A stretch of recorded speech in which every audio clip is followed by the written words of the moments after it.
যে আমরা পরিপূর্ণভাবে মুসলমান হতে পেরেছি কিনা। নিজের দেশের দিকে তাকিয়ে দেখবো, নিজের পরিবার দিকে তাকিয়ে দেখবো, নিজের সমাজের দিকে তাকিয়ে দেখবো যে আমরা পরিপূর্ণ মুসলমান হতে পেরেছি কিনা।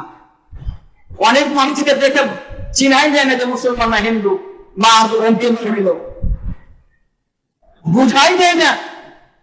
আবার নিজের উপরে মুসলমান, মুসলমান শব্দের অর্থে যদি জিজ্ঞাসা করা হয় অনেকেই জানে যে মুসলমান কাকে বলে। মুসলমান কাকে বলে যে শব্দের সব মুসলমান শব্দের অর্থই জানে না। নিজেকে মুসলমান দাবি করে অথচ মুসলমান কাকে বলে এটাই জানে না। মুসলমান শব্দের অর্থ হয় পরিপূর্ণ আত্মসমর্পণকারী। তার কাছে আল্লাহ রাব্বুল আলামিনের কাছে, আমাদের মালিকের কাছে, মালিক যেটা বলে দিয়েছে সেটাই আমরা করব। মালিকের বিরুদ্ধে আর কাজ করা চলবে না। মালিকের বিরুদ্ধে কাজ করলে কি হবে? মালিক নারাজ হয়ে যাবে, রাগান্বিত হবে। মালিক যেটা বলে দিয়েছেন, আমাদের মালিক আল্লাহ, তাহলে আমাদের কাজ হলো, আমরা মুসলমান শব্দের অর্থই হলো পরিপূর্ণভাবে আত্মসমর্পণকারী।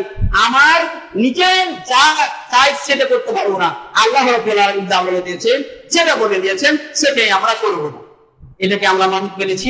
নিজেকে যে মুসলমান দাবি করি, নিজেকে মুসলমান দাবি করি, আমার স্ত্রীকে নামাজ পড়ে না, আবার নিজেকে মুসলমান দাবি করি, নিজেকে মুসলমান দাবি করি, আমার ছেলেকে নামাজ পড়ে না, কোনদিন কোনো কথা বলতে পারি না, আবার নিজেকে বড় মুসলমান নামাজি মুসলমান দাবি করি। নিজেকে মুসলমান দাবি করি, মোবাইল মানুষকে দেখায়, আর কোরআন পড়া শিখতে পারিনি, একটা কোরআন করে ঘর রাখতে পারিনি, কোরআন খুলে ঘরে রাখতে পারি না। আবার নিজেকে মুসলমান দাবি করি, নিজেকে মুসলমান দাবি করি, হয়তো নিজের মেয়ে বিয়ে বাজারে চলাফেরা করে, নিজেকে মুসলমান দাবি করি। আবার নিজেকে বলি যে পরিপূর্ণ মুসলমান আমি, এ মুসলমান টিকে যাবো, কালকে আমাদের মা টিকতে পারবেন?